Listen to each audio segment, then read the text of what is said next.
This tutorial provides advanced setup instructions for station configurations where the setup wizard cannot be used. These guidelines will help you to easily define communication channels and set the essential parameters you will need for achieving full control of all system components and forecourt devices.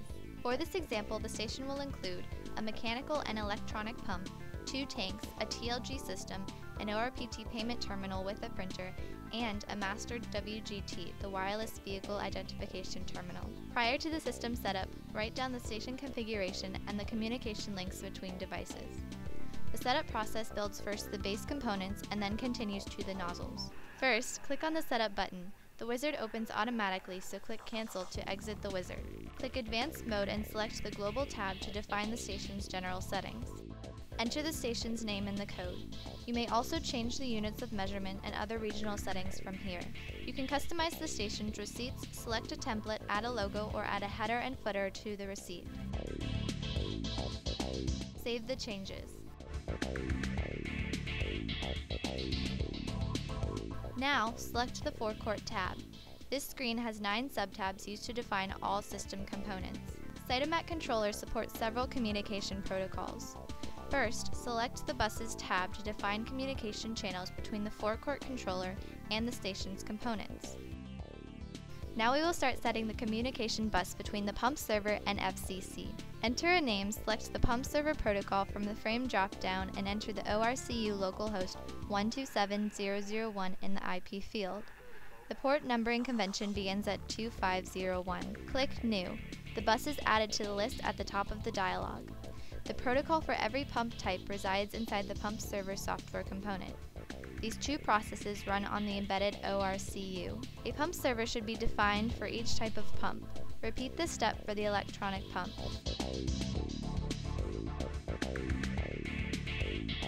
Set the communication bus to the ORPT. Select ORPAC protocol. All ORPAC devices will use this frame. Enter the IP address of the ORPT. The default is 192.168.1.211. You can also see this IP address on the startup screen of the terminal itself, displayed when the terminal is powered on. Enter the default port 3000. Now, define the bus to the master WGT. Enter the default IP address and port.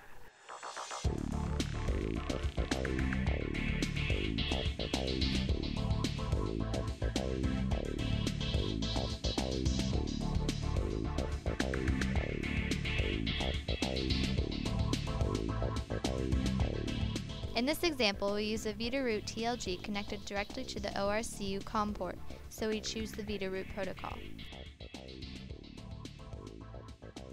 Select the COM2 serial port and set the baud rate to 9600.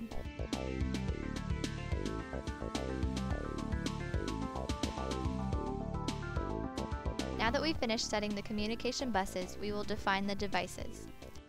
Select the Printers tab. In our configuration, the printer is connected to the ORPT through serial 485 communication. Select the ORPT bus and enter the printer's default serial address, 7D hexadecimal. Click New. The device is added to the system.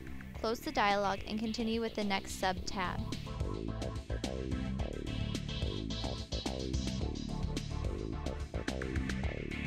Repeat the step for the ORPT. Select the ORPT bus and enter the terminal's default serial address, 46 hexadecimal.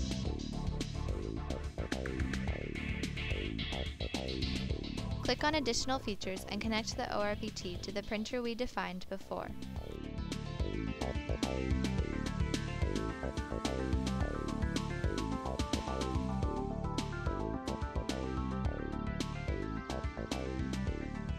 In our station, we do not have a tag reader, so we will continue defining the pump servers. Enter a name and select the communication bus defined before.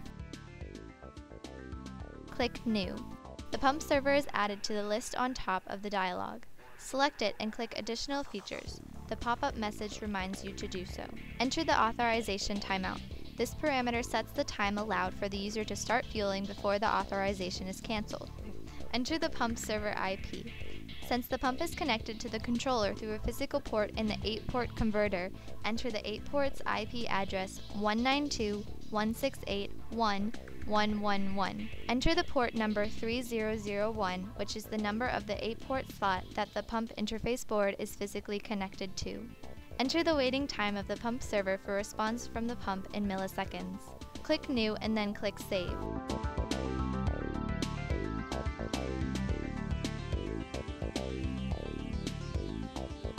The pop-up message reminds you to properly define the pumps. Repeat this step for the electronic pump.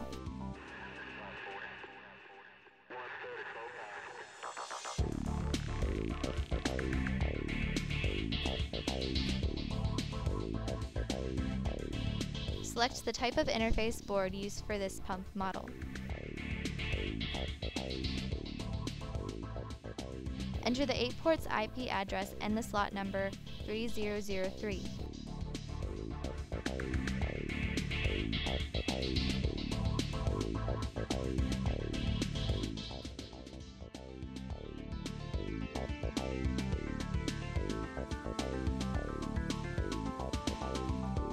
Select the TLG tab.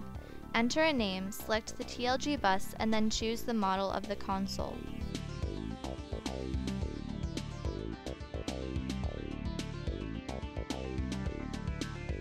Click on the Probes button to set up the probes. Enter a logical address and the capacity of the tank in which the probe is installed. Click New to add the probe. Repeat this step for the second probe.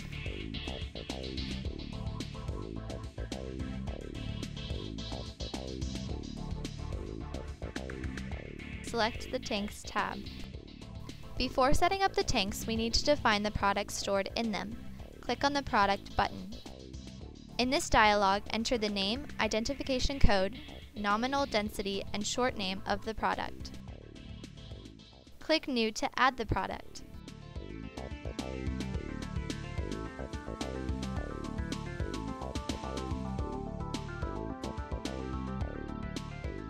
Now, back in the Tanks dialog, enter a description, identification number, and the tank's capacity. Select the fuel type from the drop-down. Click on New.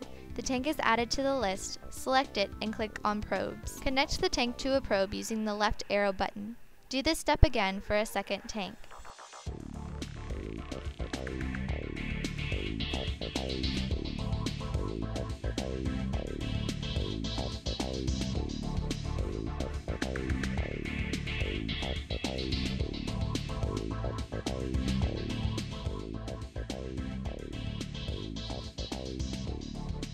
Select the VIS tab to set up the master WGT. Enter a name and select the VIS communication channel. Select the WGT model and enter the master WGT's default serial address 31 hexadecimal. Finally, we will set up the pumps. Click on the Add Pump button. Enter an identification number. Enter the pump head address according to the dispenser setup. Enter the number of nozzles this pump has. Select the pump server according to the model of the pump and link the pump to the ORPT. You can modify the number of digits after the decimal point to match the pump's display settings for different fields. The specific area is dynamic and includes particular advanced settings for each type of pump. There's no need to change these unless otherwise advised by a technician. Refer to the manual. Save the changes. The pump is added to the dispenser screen.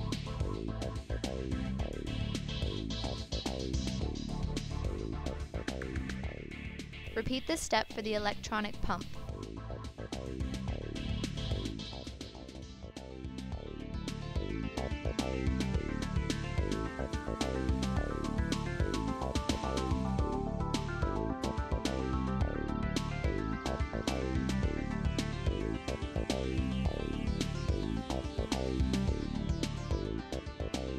Connect the nozzle to the tank using the drop-down. Link the nozzle to the WGT network reception channel as assigned to it during the WGT network setup. Now, all the settings have been completed. Click on Save and then click on Reload to apply the changes. You can check the communication status of all the devices from the Devices tab located in the status screen. All devices' statuses should be OK. Your next step will be to connect the station to the head office. Thank you.